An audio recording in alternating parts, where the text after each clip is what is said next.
Thank you very much, gentlemen. I am joined by Mithy. Congratulations on the 2-0. Congratulations on sweeping your group in the first round robin.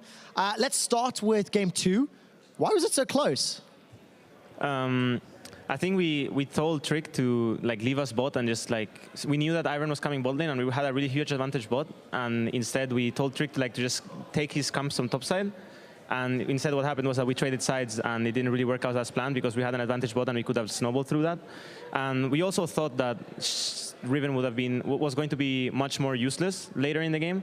So we thought that if we starve him, then it's better for us because we weren't even losing anything from losing bot tower, just the whole map being more open. Yeah. So yeah, it kind of we planned it ahead, but it didn't work out how we thought it would work out. Yeah, it definitely looked away a little bit messy towards the end. That Baron fight definitely catching everyone by surprise. Let's talk about the first game. That's the first perfect game that we've seen in Europe since spring 2016. Is that something you were aware of in the game, or was that just a happy accident? I think it was a happy accident. Someone mentioned it at some point, when we were ending, everyone was like, oh, perfect endgame, and that's when I realized myself. But I think we didn't really have it in mind when we were playing. It could have gone in a much way worse way. When we fought mid, we were stronger, so the fight was fine, but it wasn't really in our terms, so we kind of screwed up there, but it ended up being a perfect game, so it was all good. What feels better for you, Mithy? A perfect game for the first time in a year, or going 4-0 in the first time facing all of your opponents in Group A?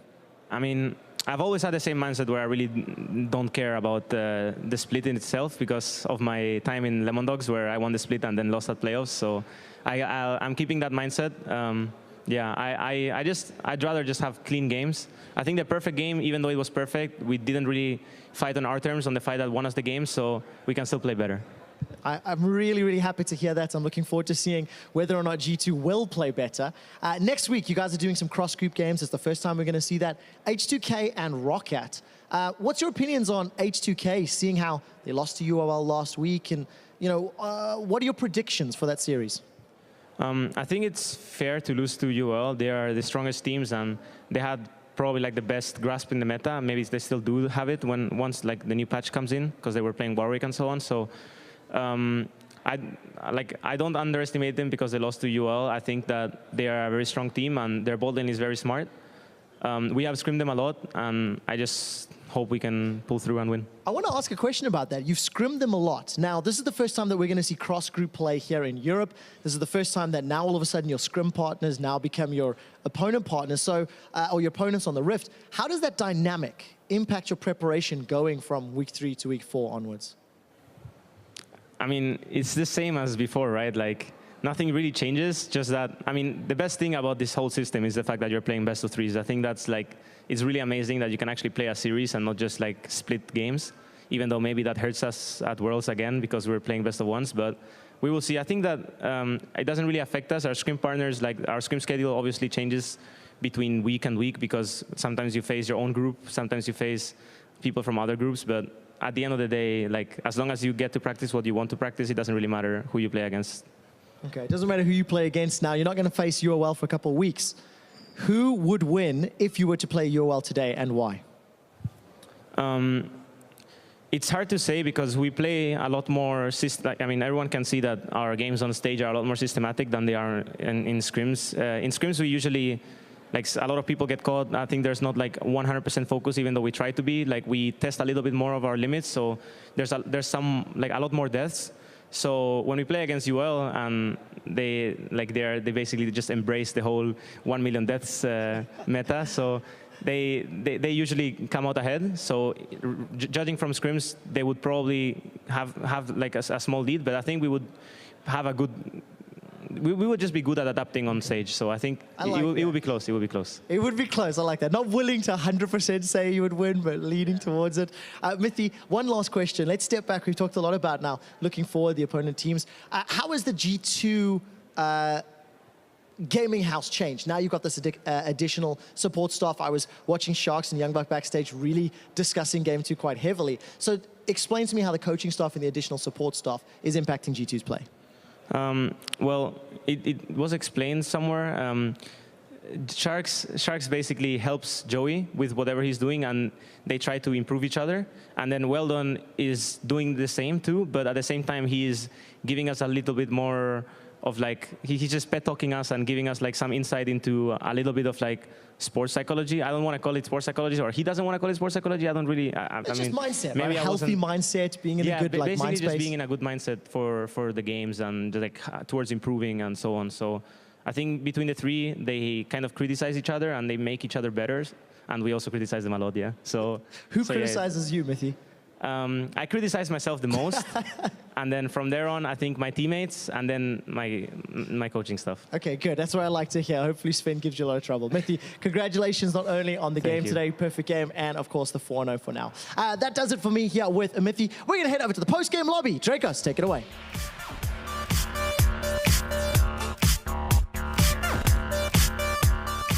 Thank you very much, Quickshot, and welcome everyone to the post-game lobby, where we're going to look back on today's games. I'm, of course, once again joined by the same people as the last segment. Surprise, surprise, no mix-up here. It's Deficio, Alfari, Daku coming in to back me up in this one. And I want to start by taking a look at that last game in the series. We hadn't had a chance to cover it yet. Of course, Game 2, Giants versus G2.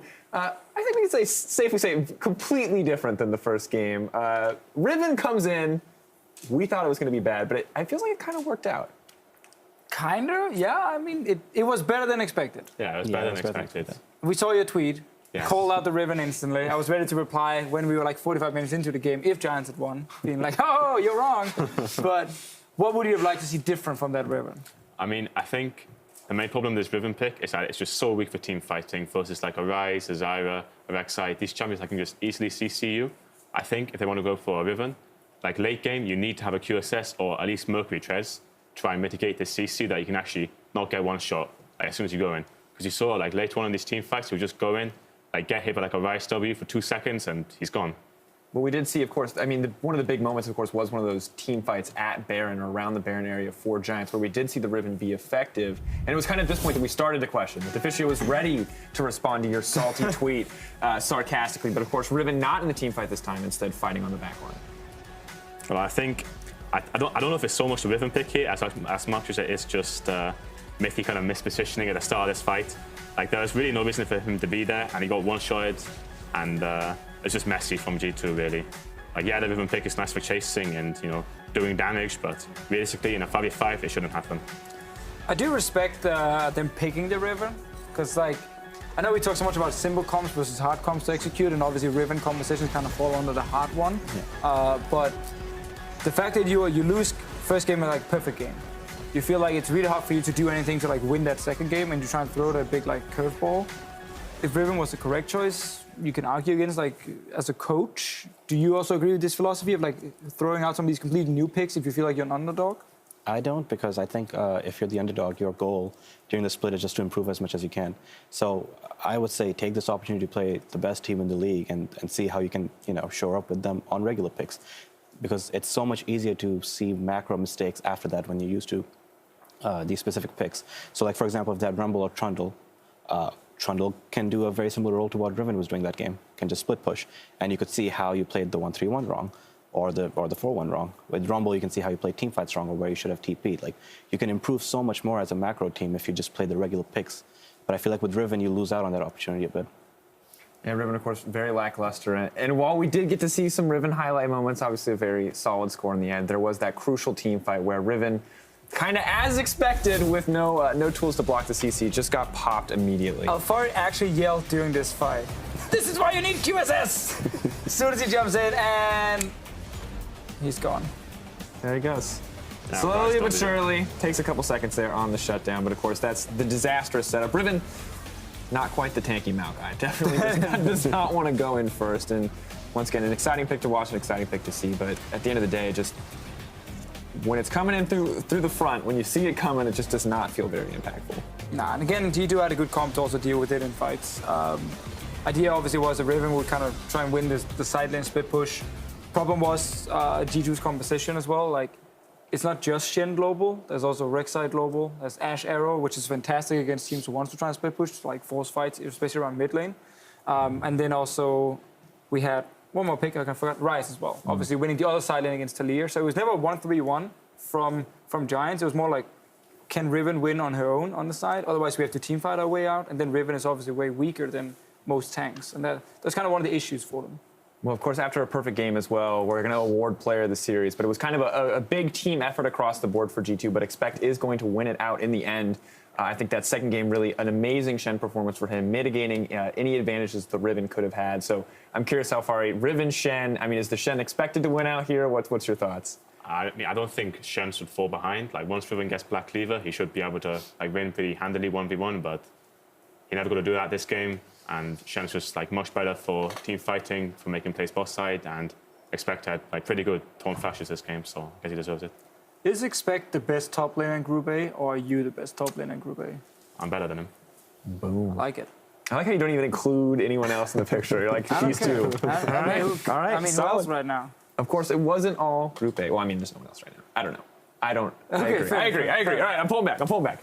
Now, of course, the early series we saw today was H2K versus Vitality. That one, I'd say not quite what we expected going in, but at the end of the day, it was that H2K victory. I want to take a chance to talk about it once again for those of you who missed out on viewing it live. Now, Vitality did start off pretty strong here, and things went downhill pretty quickly. So what do you think we learned from both of these teams watching this series? I think from H2K's end, I still think their vision needs to improve quite a bit. Like in the middle late game, they still seem kind of lost on like how to efficiently close out the game. Alongside that, they had target selection issues last week, and they still seem to have that. And it's kind of disappointing that it hasn't improved over time. And I hope they work on it because this team has the potential to be really good. But these team fights just aren't playing out the way they're supposed to for them. Yeah, we talked a little bit about this during the game, how H2K will have like 2 or 3 really good fights where it's like, all right, everything is working. And then when they're actually in a goal lead, they have like this one fight, but it's over chase, one guy gets caught out. This was a fine play by Vitality at first, but then they obviously invest everything on one guy and get MF ulted as well. But this like inability for H2K to kind of execute every team fight is an issue. Like they just over chase. That's what I'm at least seeing in these games. Not sure if you guys agree on that, but it happened quite a few times. Like Fibben would like Valk in, and then he would get caught. And it's something we talked about on the desk as well. Is it was just a constant series of over chases from both sides. Vitality finding leads, throwing them away on over chasing, or over committing, especially in game 3 to a composition where you weren't going to find a pick off against an Ivern and a Shen. And it was kind of a similar story back and forth. Of course, H2K throwing a few of those team fights, and it really wasn't the clean gameplay expected from H2K or the one that we can kind of idealize to come out from Vitality in the end. But do we actually expect clean gameplay from anyone in week 3 of a spring split? From either group or? I'm just saying like overall because like most teams are kind of, they make roster changes, they figure out stuff, new meta and everything coming into the spring split. Week 3, is that too early to actually say like, why are you not executing cleanly right now? That normally comes later around playoffs. I think for the rosters that stayed the same, I'd expect them to at least have much cleaner games than the other ones because the communication system should just carry over. So for G2 and for Splice, I expect a lot more than, I think at least for Splice from what we've seen. Yeah. And then even G2, like the second game was not as clean as it should have been. So for those teams, I think you can argue that, yes, they should be much cleaner games. Even if it is week 3 of the new season, they still have all those tools transferring over. For the newer teams, I can understand if just, time for growth. It's the same for us, but we'll see. I'd be curious to see as well. Of course, we've now finished our series for the day. Let's take a chance to look at those standings and to see how they're shaping up. Of course, G2 playing their final series does win out. Now securing first place, placing themselves above you guys safely in second after the first round robin. We'll see how Fnatic does and if they can pass up Giants. But is there anything that really stands out to you here that was surprising after some of these teams have now completed their first round robin? Unicorns of Love being first place in Group B is a bit surprising, and Splice being 1-2, also quite surprising. I think the Splice one is the big one because I expect a lot more from them than what we've seen. Like their teamwork is what they were praised for last year, and I think that's weirdly enough where they're falling apart these days.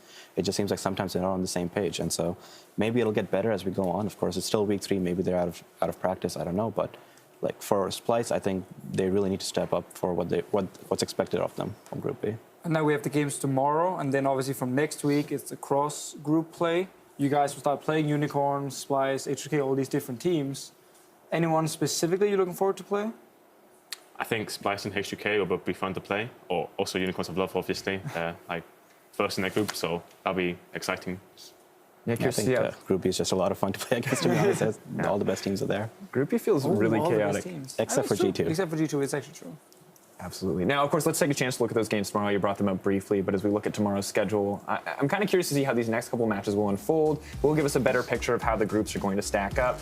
And it seems to me that we have some pretty safe assumptions on who's going to come out on top here. Do you guys see any potential for upsets?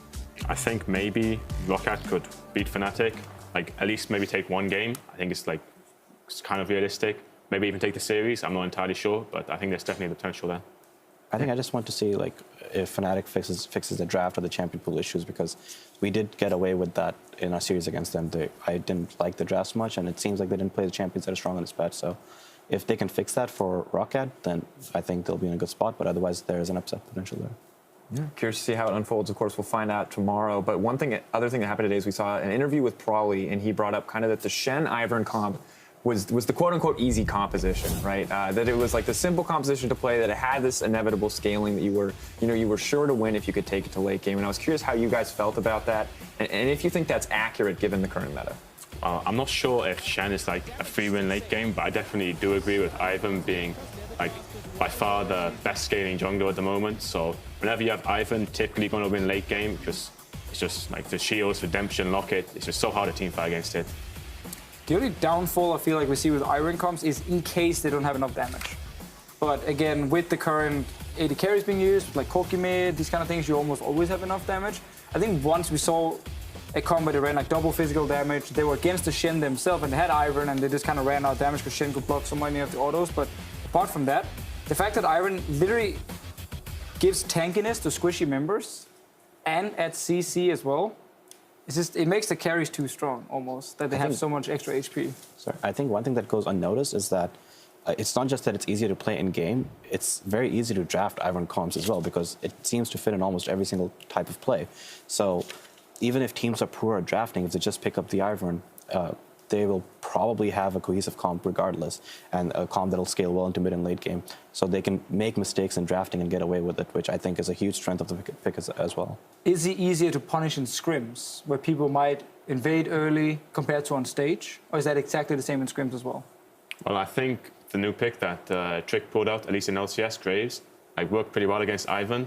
I think champions like these, which can can be uncontested in the jungle, like when invading, versus Ivan, are going to be particularly good against Ivan, and I expect we'll see more champions like this in the future versus it. That's like more teams think about what's good against it. So do you think this is just a kind of a matter of adaptation for the Ivern pick? It is still relatively new. You think in the next couple of weeks maybe we'll see more teams with an answer to the pick and it will be less powerful overall, or is it still something that you absolutely have to be willing to like kind of shut down in the pick fan phase? Maybe ban away, maybe pick it as a priority just to take it off the table? I think for the next few weeks you probably have to think about it like very heavily when you're planning pick and ban, but as teams get better at snowballing early games, for example, or playing split push or poke, like these different variations and compositions, then I think you'll see Ivan fall off a bit. But right now, for the most part, everyone's trying to play team fight. There's very few teams that are trying split push. G2 played 1-3-1 today, and it was excellent in both games. So that's where I think Ivan will eventually fall off. And most other teams who actually try to play split push would lose. Like we saw Fnatic yesterday try and do it with like Zed and so on, and it is really hard to execute, especially with the new rosters where communication is an issue, because like 1-3-1 comes, every single lane is talking like all the time, they're all pressuring together. And when that falls short, well then the Ivern comp is just the superior one. Well, it's good that you bring that up, because the other thing that Probably discussed was kind of that he didn't want to play this comp, which he considered easy, because he wanted the team to play more complicated things, save the easy comps for the games that really matter later in the season, or a team that you want to save everything for. Do you think that's a viable strategy here in the early weeks, where you should just be trying to play the most difficult, the most complex kind of composition to force the team to develop more, or should you just be playing what will net you wins? It depends if you're a bottom team or top team. I feel like if you feel confident you're going to make playoffs, I respect the whole let's try and play more complicated things and then realize all our mistakes and use these mistakes to then improve later. But if you are, let's say, Giants or Rocket, and you're really fighting to try and get out of relegation and sneak into playoffs, I think you have to play what's easy and what's effective right now. Yeah, I agree. I think generally, like on LCS, it's only like one series a week. So you should at least try to win, I think. And then you have so many days of scrims, which you can just practice other stuff, which is maybe harder, maybe like less likely to win, and try and improve that instead.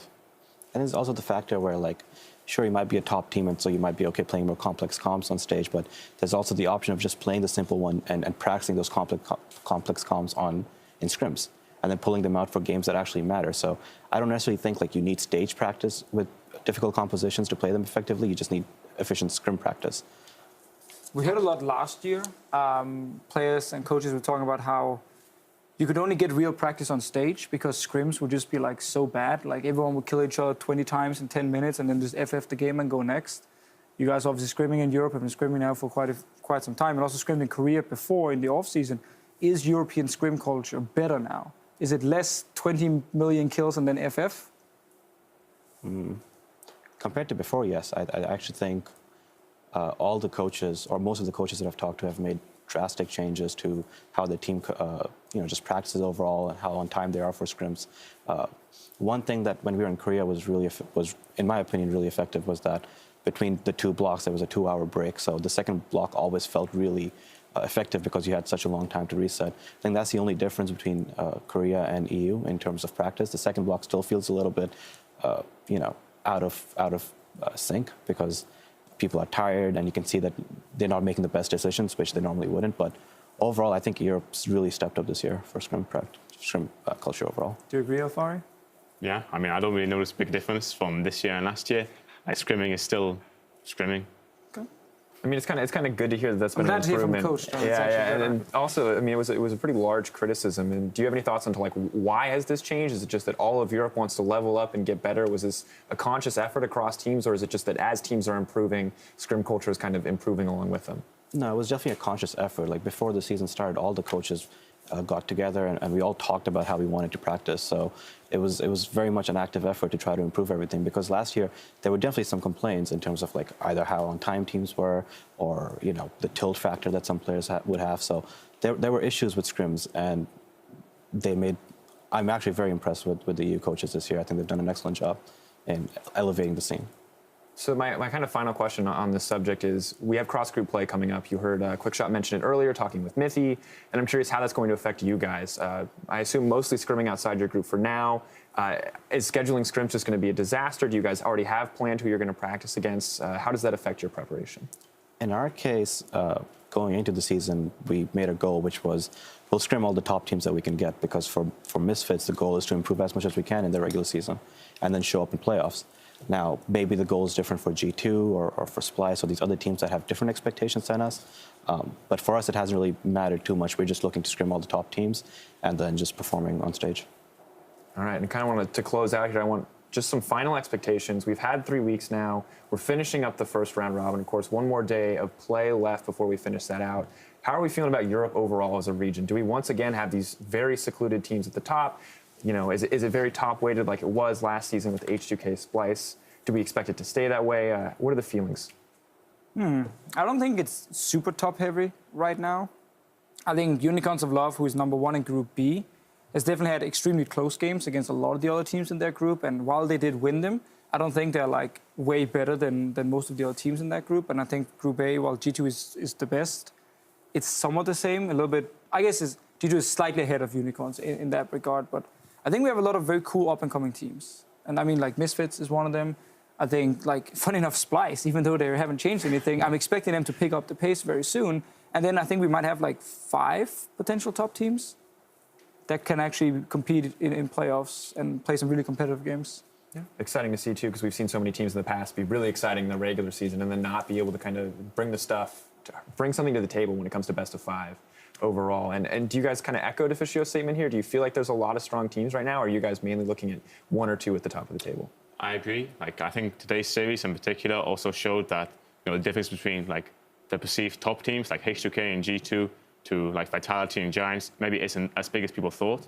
Like before today, I definitely would have expected Giants to maybe take a game of G2, or for the series between H2K and Vitality to be so close. So I don't think the difference is as big as it might have looked.